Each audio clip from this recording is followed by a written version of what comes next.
Good morning, good afternoon, good evening, everyone who's here with me today. Thank you for joining us. Thank you for being here and share with me this discussion that focuses on the fifth chapter of the book, Jesus in Our Days. As I move to the next slide,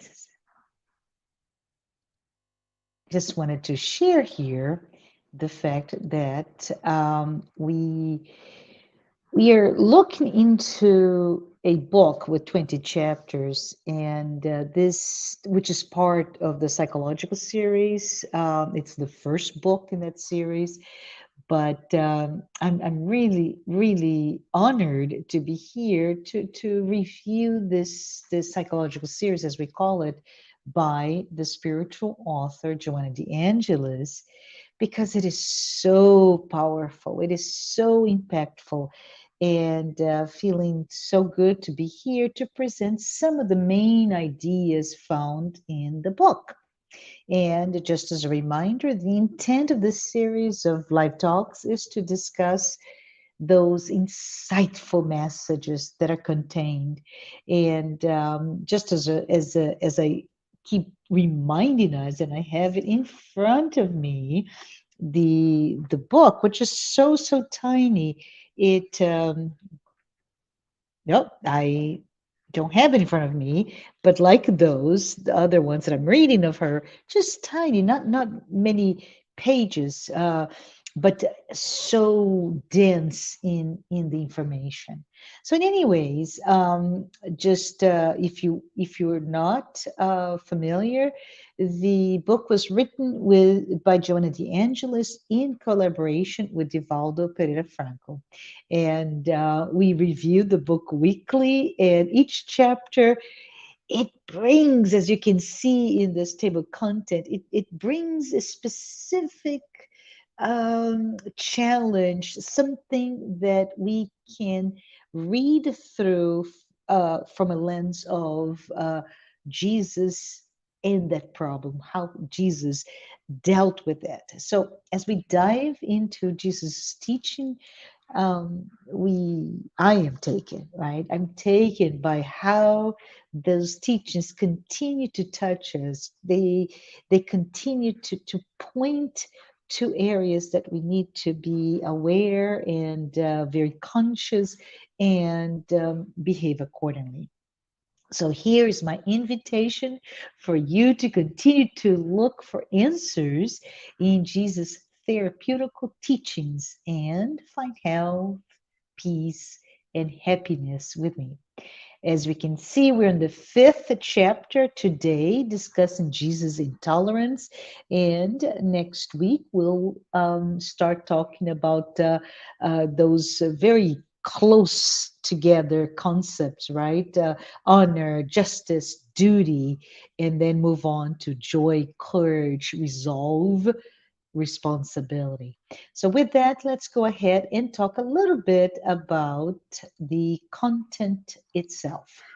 So, if we start thinking about guilt and self punishment, and we're here to discuss tolerance, right? That's the chapter, and I just paused to say, well, what is tolerance before we even embark in discussing it? What is the concept of tolerance?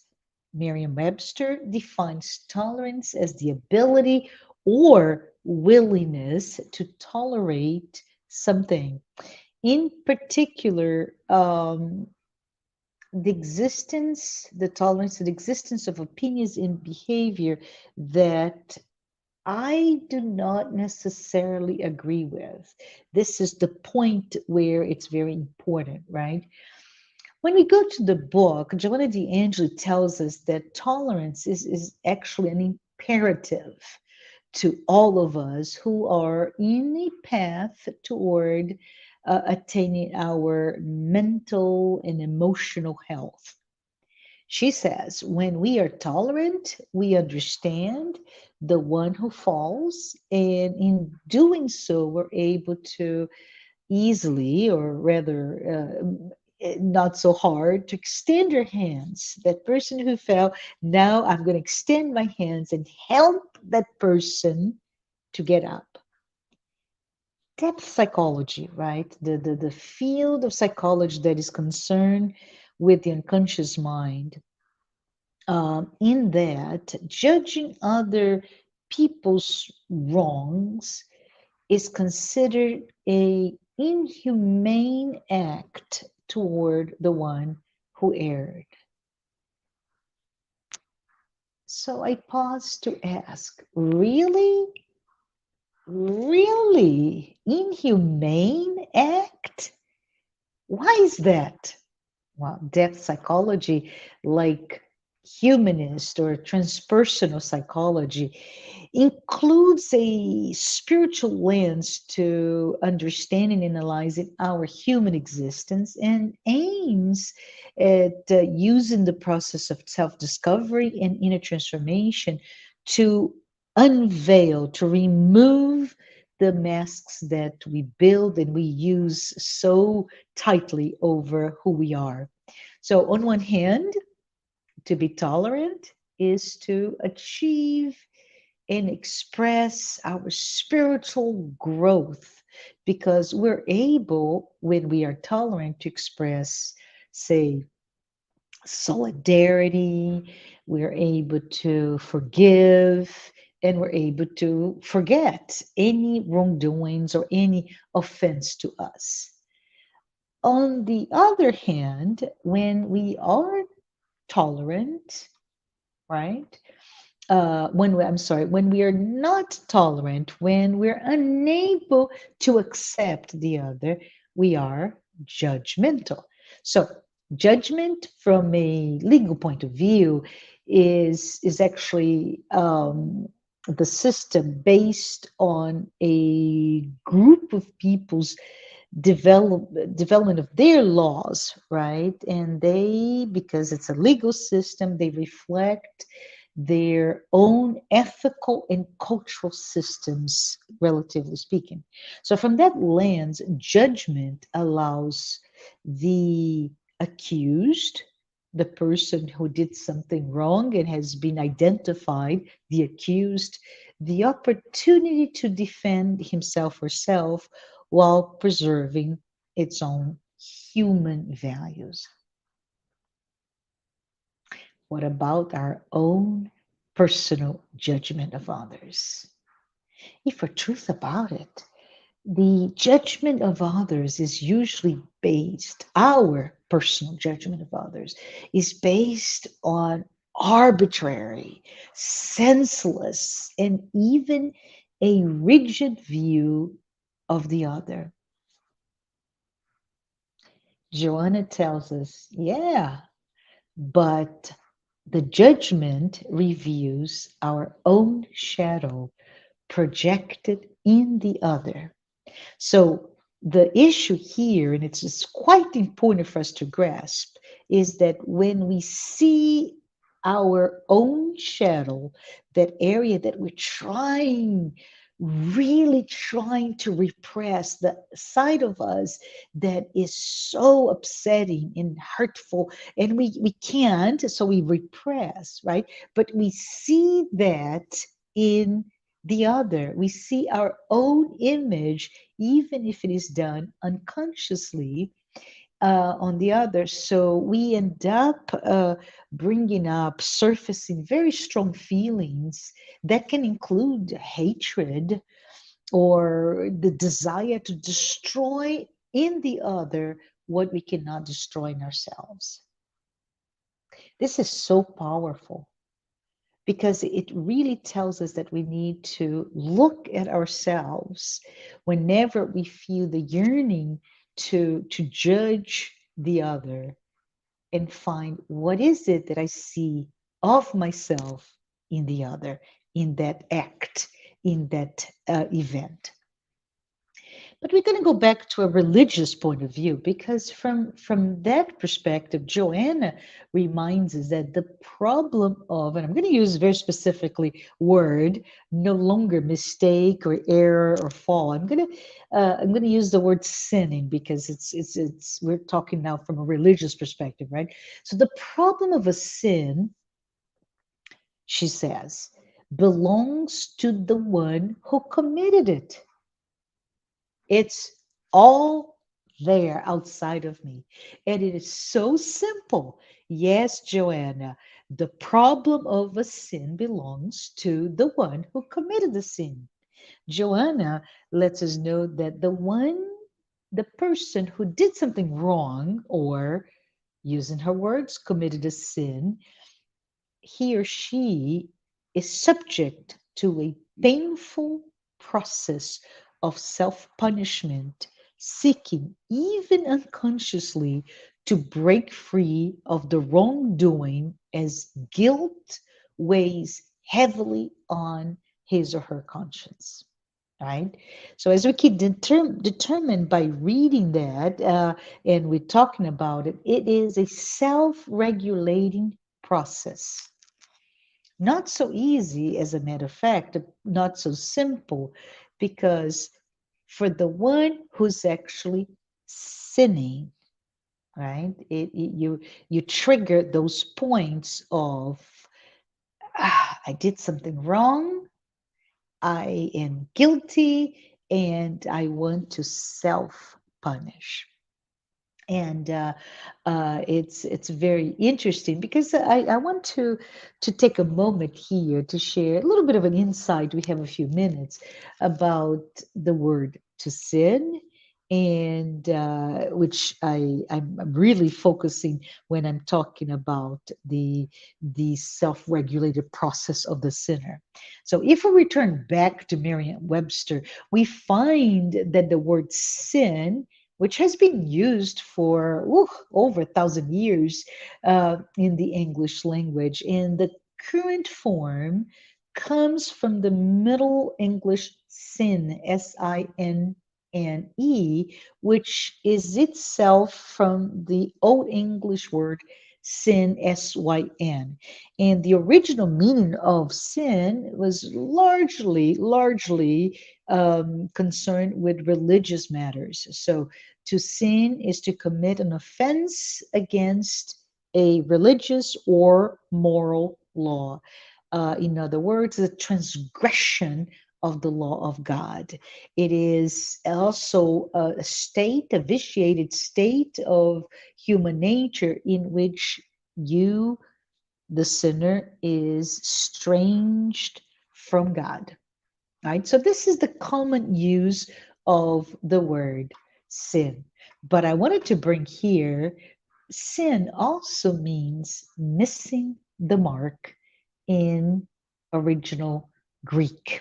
The verb was sometimes used in pre-classical and classical Greek to refer to missing the mark, missing a target. So, for example, Homer in the Iliad uses it to speak of a person, a man who failed to, and he had a spear, right, to hit the opponent.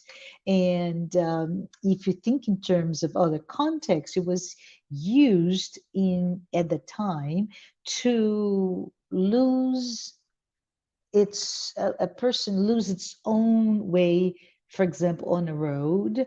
And more generally speaking, it was considered to sin, to do something wrong, to err, to sin, right?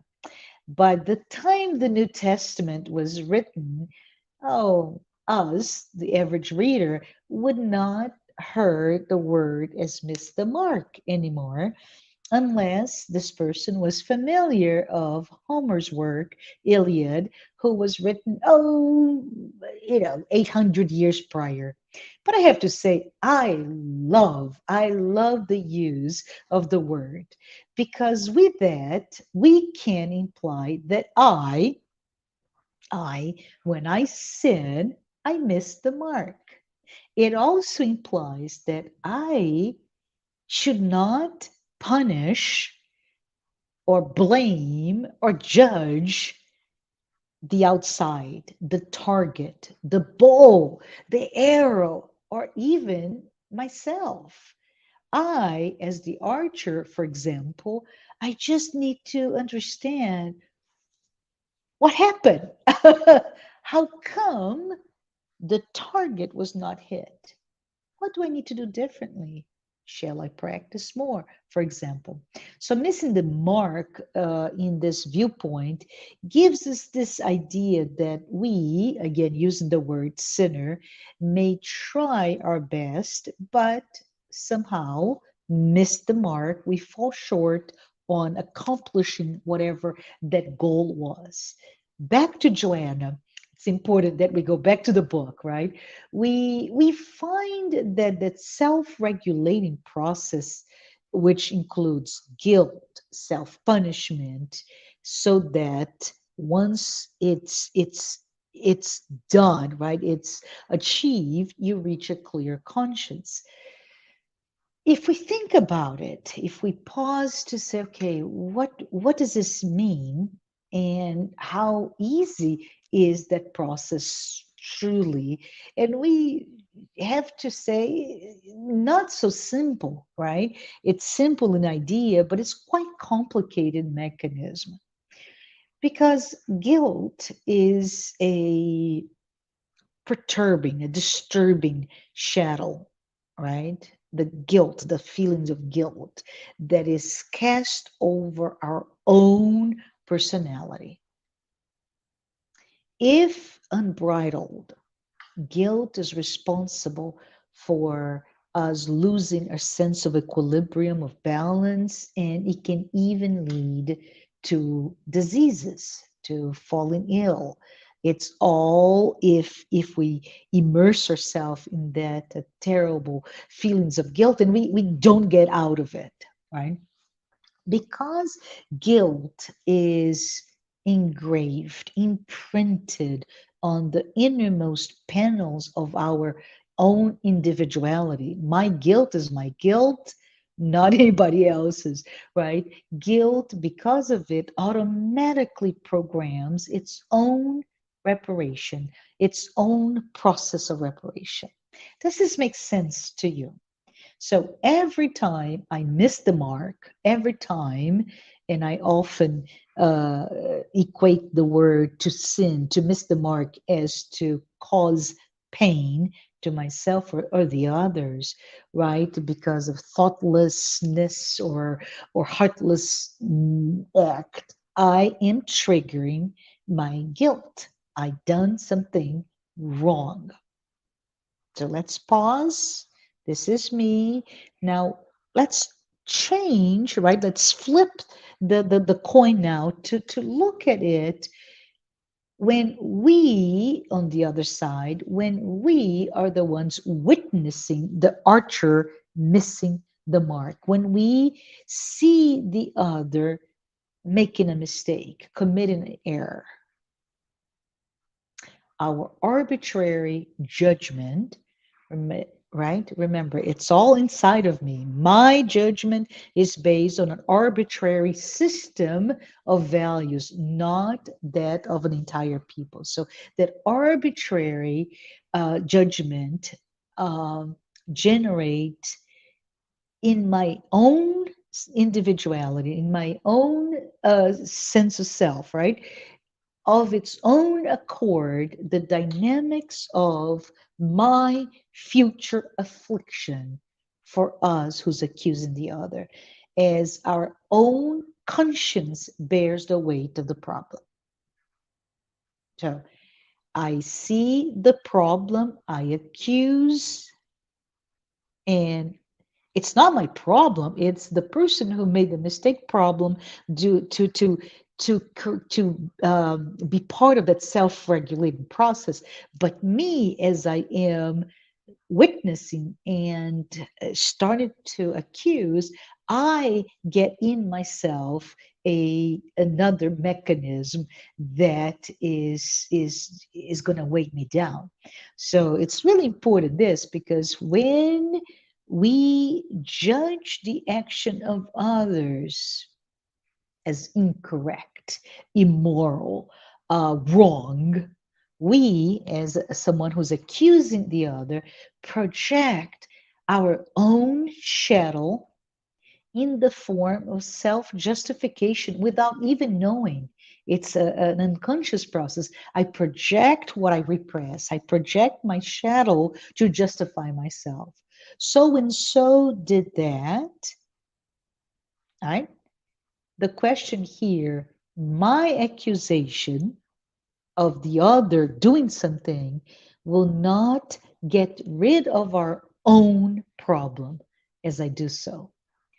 I know it's not easy, but we really agree with Joanna de Angelis as she concludes this idea of tolerance, guilt, and self-punishment, because she says, as we accuse the other's wrongdoings or wrongs, we yield to that dark trait of pleasure vengeance in pointing out weaknesses in other people who always deserve the same compassion that we would expect for ourselves in similar situations, as we see in the screen. Consequently, tolerance for others and ourselves is a sine qua non personal and fraternal therapy that enables us to understand, to grasp the difficulties inherent of those who are committing mistakes, and instead of blaming, extend a helping hand. How about that? I love it. But if we continue with the idea of guilt, self punishment, right, and judging the other, those are all part of the discussion that we have here about tolerance. We go back to Jesus' teachings, and Jesus is very important. He was not easy with those um, who made mistakes. Not. He was not I don't know if the word's complacent. He was just very strict, right? When he was dealing with this topic, when he was teaching us to not judge other people's behavior. So, as I said before, tolerance is a Christian mandate, it's a Christian imperative. And well, we talk about it, we can write about it, we can think about it, but do we really know how to live this mandate of being tolerant? Let's just think about it, right? Some examples. And I'm talking about to ourselves and to others. So we or someone else is late. What is the mental construct of ourselves to that person who's late? What about it's a really important, I don't know, an event, I don't know, masked ball, whatever. And the person comes in, or we come in, and we're dressed inappropriately. How about that? What about the neighbor that keeps you awake because you're talking too loud? Or your manager, your boss, your chief is too severe? The circumstances are, there's a plethora of those different circumstances. And whenever something is not quite in balance, well, soon judgment takes over, even in the silence of our minds. And it comes to the most mundane aspects of life, right? The question here is how to not judge, especially when we see someone doing something that is very, very wrong. One way is to think that there is a human justice system that is actually in charge of catching and for trying and for judging those who commit those very, very wrong doings, those crimes. With the exception of those here who are maybe lawyers, judge, or any way, shape, or form embedded in the legal system, we are not part of it, and we cannot, should not be representative of that system. So important to think about it is at this point that Joanna reminds us that to judge the other, right, is to manifest our ignorance, our lack of knowledge of the causes of the other person's problem. So in fact, Joanna says when we are judging, we are demonstrating our own moral primi- primitive nature, our own immaturity. And I can think of I don't know, a situation. This is completely hypothetical, right? But let's pretend that we have a book club that is we meet at somebody's house on a weekly basis to talk about a book club like this one today. And we come once a week. We are so excited. We try to welcome new members, and lo and behold, there is a new member that comes in. And now this is me, the hostess. I have just this immense desire to welcome somebody else who's going to discuss this book, and I go there and hug, right? And the new member actually winces, moves away from me, and actually sits as far away from me as possible. Too much? What's going on? How dare this new member come in and not feel welcomed by my warm embrace? Hmm.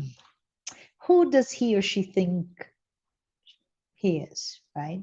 So I started, even in silent, immediately project a sense of judgment. I judge the rejection, right? I even after everybody leaves, I call the other members. What do you think about that person? The gall. Look at how he or she behaved with me. So I judge, I gossip, I am the instrument to really create the reputation of that person before that person has a chance to prove himself or herself. So without understanding that perhaps that person was hurt, let's say due to domestic violence, and did not want to talk about it. And when I gave a hug, it really hurt, physically hurt that person.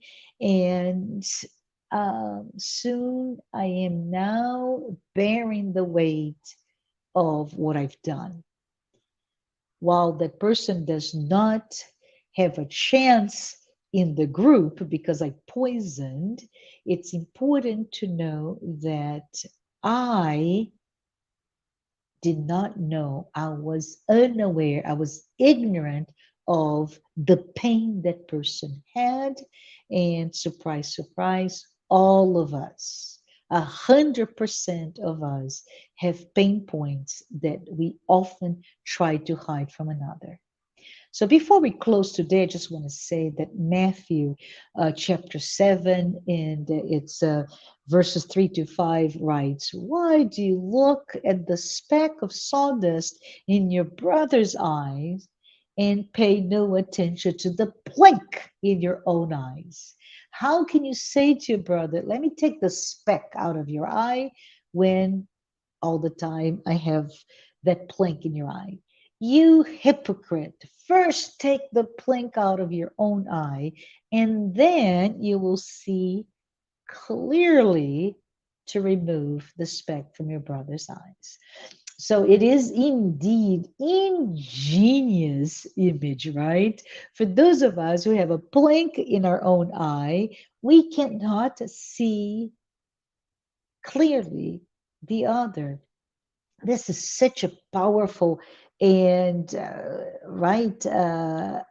inescapable clear, or it gives a sense of clarity to the problem here. When we are facing those who are afflicted, and you see that in the screen, the wicked, the maniacal multitudes, the crowd, right? Jesus did not judge them. Instead, Jesus was taken with compassion and he helped them instead. Jesus did not have a plank in his own eyes. He could see clearly all the sources of pain, misery, and shortcomings for the ones who are making their mistakes, who are missing the mark. And of course, in doing so, Jesus did not solve everybody's problem or even assist everyone who wanted to. The point is, Jesus was compassionate. He loved, he embraced, he enveloped the one who made a mistake in tenderness. And in doing so, he was teaching about how to break free from that cycle of guilt and self punishment that we talked previously.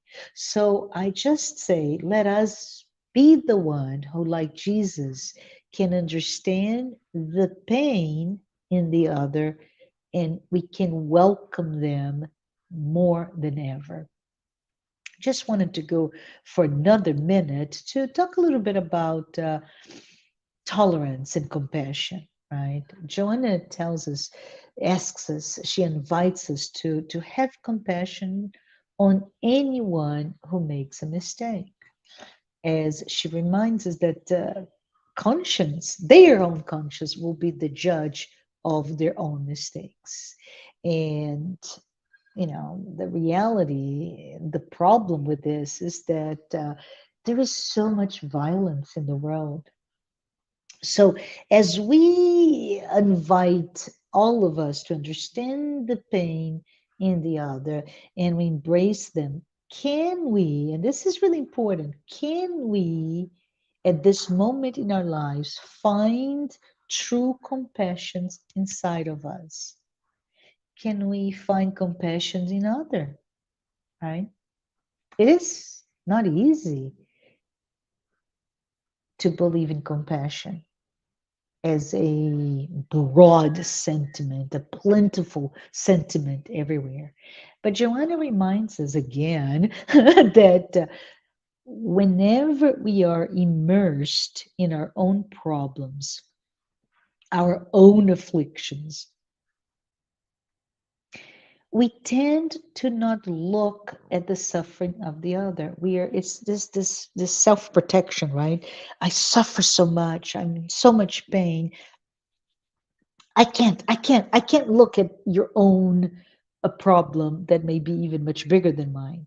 So she alerts us as a final alert that when we do that, we walk a path that may lead to a very self-centered focus of life, that may lead to indifference to the pain and suffering of others, that may lead to this notion of I don't have pity, and may lead to judgment, and may lead to hatred, and may lead to crime.